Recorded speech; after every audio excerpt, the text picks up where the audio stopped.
अब हम लोग का अगला टॉपिक है व्हाट इज एन आयन। अब आयन क्या होता है?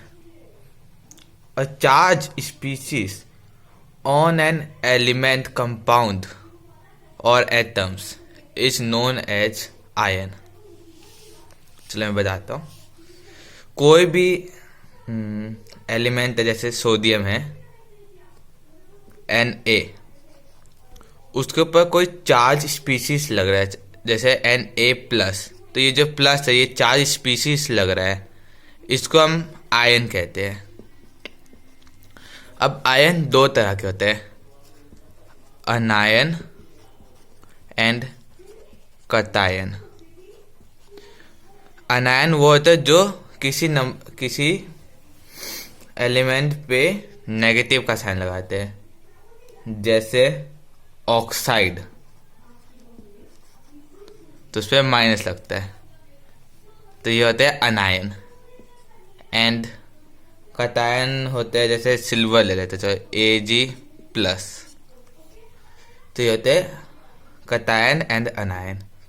और ऐसे ही हमारे बुक में ऐसे बहुत सारे एलिमेंट्स एंड कंपाउंड्स के आयंस का टेबल दे रखा है, तो आप वहां से याद कर सकते हो। अब मुझे लगता है आप लोगों ने आयंस का टेबल याद कर लिया होगा। अब हम राइटिंग केमिकल फॉर्मूला करेंगे, मतलब जो हमने आयंस का टेबल याद किया उससे हम कुछ कंपाउंड्स के केमिकल फॉर्मूला बनाएंगे। तो चलो मैं आपको बनाना सिखाता हूँ। पहले हमारा चलो बताते हैं हाइड्रोजन क्लोराइड का।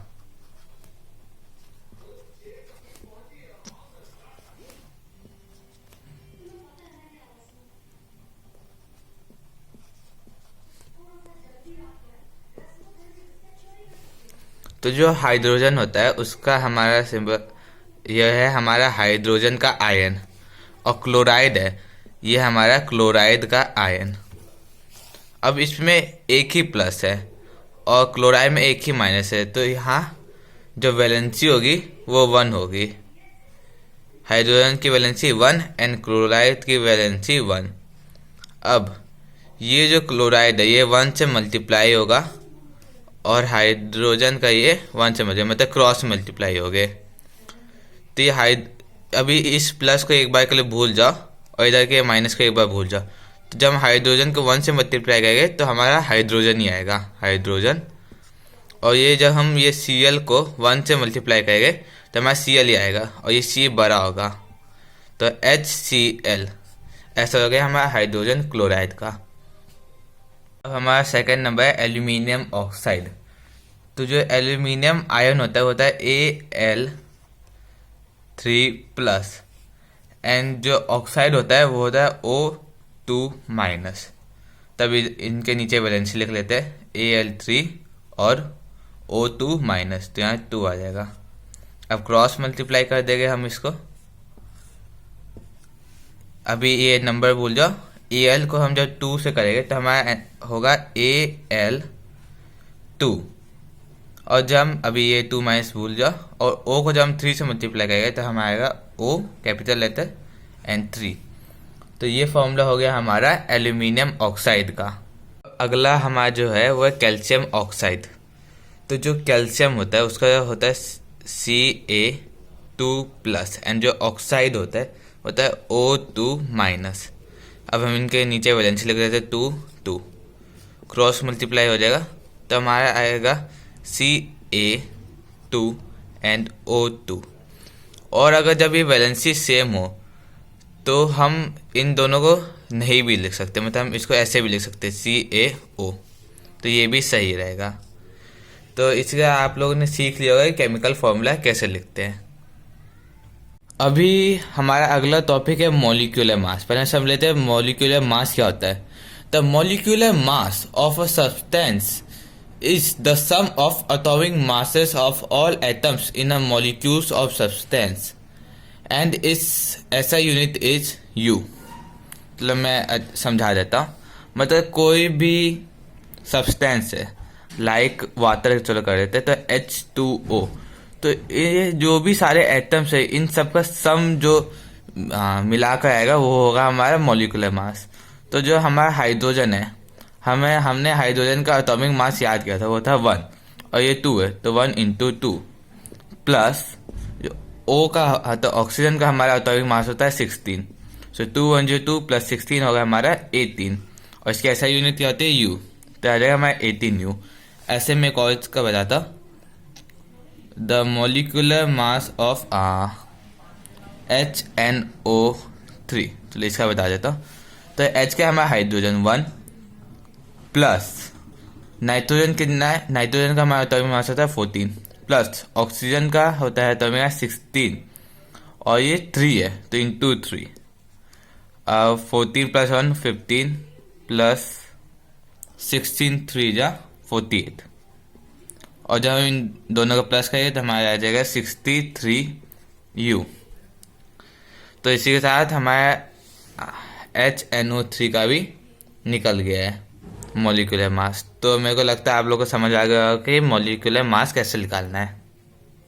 अब हम लोग का अगला टॉपिक है मोल कॉन्सेप्ट। पहले तो समझ लेते हैं मोल कॉन्सेप्ट क्या होता है। 1 mole of any species atoms molecules ions is that quantity number having a mass equal to its atomic molecular mass in grams। चलो मैं समझा देता हूँ इसका मतलब होता है क्या है। अगर हम हाइड्रोजन जो है हमारा,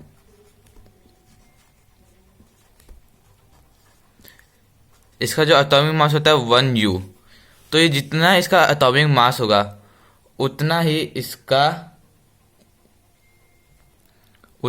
इसका मॉलिक्यूलर मास होगा। जैसे अगर हाइड्रोजन का 1U है एटॉमिक मास तो इसका मॉलिक्यूलर मास होगा 1 ग्राम। जैसे ऑक्सीजन का है 16U एटॉमिक मास तो इसका मॉलिक्यूलर मास भी होगा 16 ग्राम।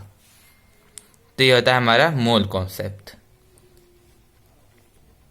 और जो मोल होता है इसको हम जैसे जो 1 मोल है वो 1 मोल के अंदर 6.022 इंटू 10 की पावर 23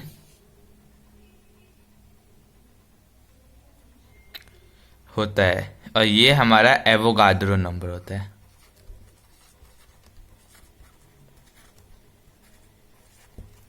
इसका मतलब ये है कि अगर हम जैसे ले लेते हैं ऑक्सीजन, हम ऑक्सीजन का 1 एटम लेते हैं तो वो 1 मोल ऑक्सीजन होगा।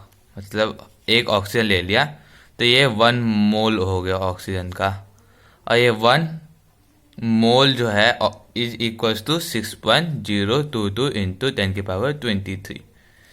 अब इस टॉपिक को थोड़ा और अच्छे से समझने के लिए हम इसके थोड़े क्वेश्चन आंसर्स करते हैं। अब हमें क्वेश्चन दे रखा है calculate number of moles for the following 52 grams of He। अब ये He होता है हमारा हीलियम। फाइंडिंग मोल फ्रॉम मास हमें दे रखा है। तो जो हमारा हीलियम होता है उसका एटॉमिक मास होता है 4U। ठीक है, अब हमें नंबर ऑफ मोल्स निकालना है तो इसका एक फॉर्मूला होता है, मैं बता देता आपको। Number of moles is equals to given mass upon atomic mass molecular mass.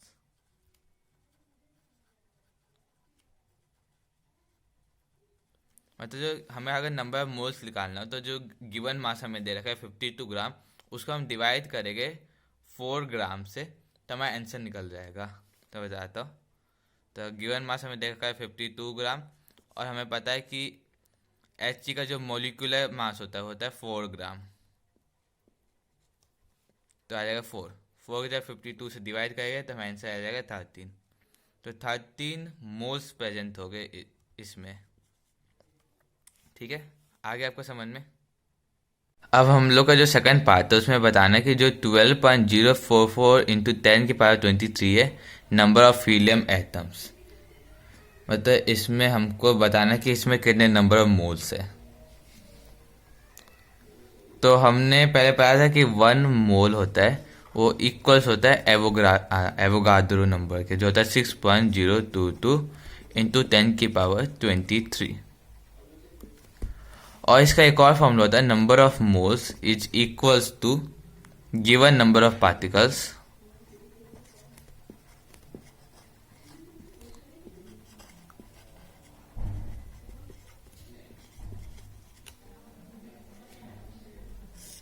Upon Avogadro number.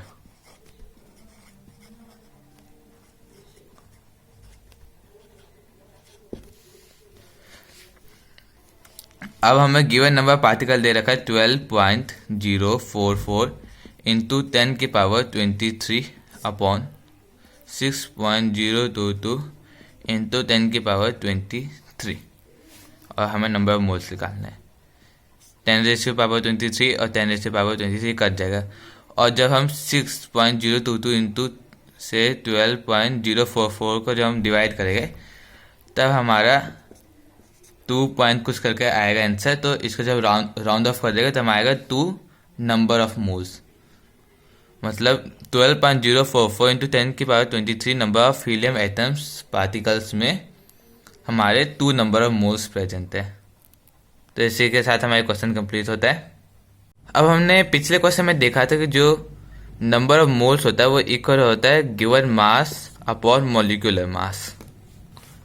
और हमने एक और पार्ट में देखा था कि नंबर ऑफ मोल्स इक्वल होता है गिवन पार्टिकल्स से अपॉन एवोगाड्रो नंबर से। और जो एवोगाड्रो नंबर होता है उसको हम एन ए, मतलब ए नीचे होगा, एन ए से रिप्रेजेंट करते हैं या एन ओ से रिप्रेजेंट करते हैं, आपकी मर्जी जैसे चाहे, ठीक है। तो हम इन दोनों को जब हम कॉम्बाइन कर देते हैं तो हमारा जो गिवन मास अपॉन मोलिकुलर मास है इक्वल्स होगा number of particles upon Avogadro number. मतलब कहीं के आपका क्वेश्चंस में आ जाएगा कि आपको एवोगाड्रो नंबर तो आपको पता ही रहता है, गिवन मास दे देगा, नंबर ऑफ मोल्स दे देगा आप, और आपको ये पार्टिकल्स निकालना होगा। तो ऐसे ऐसे क्वेश्चन हमें आ जाते हैं। तो ऐसे हम एक क्वेश्चन करते हैं अभी। अब हमारा अगला क्वेश्चन दे रखा है, calculate mass of the following 0.4 mole of N2 gas. N2 मतलब है नाइट्रोजन का गैस। तो पहले हम N2 को सॉल्व कर लेते हैं। तो नाइट्रोजन होता है 14 और ये 2 है तो इंटू 2 हमारा हो जाएगा 28। ओके, समझ आ गया। और जो हमें इसमें मास निकालना है तो हमें फॉर्मूला पता था कि number of moles is equals to given mass upon molar mass. हमें नंबर ऑफ मोल्स पता है, मोलर मास पता है, हमें गिवन मास निकालना है। तो ये मोलर मास उधर ट्रांसफर हो जाएगा, तो हमारा जाएगा n into molar mass is equals to given mass. अब हम इनके यहाँ पे इनकी वैल्यू पुट करते हैं। हमें नंबर ऑफ मोल्स दे रखा है 0.5 इंटू मोलर मास हमारा 28 इज इक्वल्स टू हमें गिवन मास निकालना है। तो जब हम 28 को 0.5 से मल्टीप्लाई करेंगे तो हमारा आ जाएगा 14 ग्राम। तो ये हो गया हमारा मास। तो पहला पार्ट कंप्लीट हो गया हमारा। और अभी हमारा जो सेकंड पार्ट है उसमें दे रखा है 3.011 into 10⁻23 number of n atoms. मतलब हमें पार्टिकल्स दे रखे हैं, नंबर ऑफ पार्टिकल हमें निकालना है, कैलकुलेट मास। तो हमें फॉर्मूला पता है, number of moles is equals to given mass upon molecular mass is equals to number of particles upon Avogadro number, ये हमें पता है। तो हम पहले इसका यूज़ करके नंबर ऑफ मोल्स निकाल लेंगे और नंबर ऑफ मोल्स का यूज़ करके ये निकाल लेंगे। तो मैं पहले क्वेश्चन कर लेता हूँ। नंबर ऑफ मोल्स हमें निकालना है, ये है 3.011 इंटू 10⁻23। एवोगाड्रो नंबर पता है हमारा 6.022 इंटू 10⁻23। और जब हम इसको सॉल्व करेंगे तो हमारे 3.011 इन को 6.022 से डिवाइड करेंगे तो हमारा ऑलमोस्ट 0.5 आ जाएगा। और 10⁻23 से 10⁻23 कट जाएगा तो हमारा आ जाएगा 0.5 नंबर ऑफ मोल्स। ये हमारा आ गया।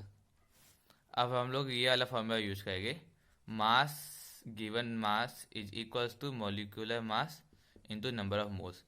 मॉलिक्यूलर मास होगा इसका 14, क्योंकि ये हमें दे रखा है नाइट्रोजन का एक एटम, मतलब वो एक ही एटम है, तो हमारा हो जाएगा 14 इंटू हमने निकाला था 0.5, तो इसको हम सॉल्व करेंगे तो हमारा आ जाएगा 7 ग्राम। तो इसी के साथ ये क्वेश्चन कंप्लीट होता है। और मेरे को लगता है कि आपको जो एटम्स है मॉलिक्यूल्स चैप्टर समझ आ गया होगा, और आपको कोई भी डाउट होगा तो आप कमेंट सेक्शन में पूछ सकते हो।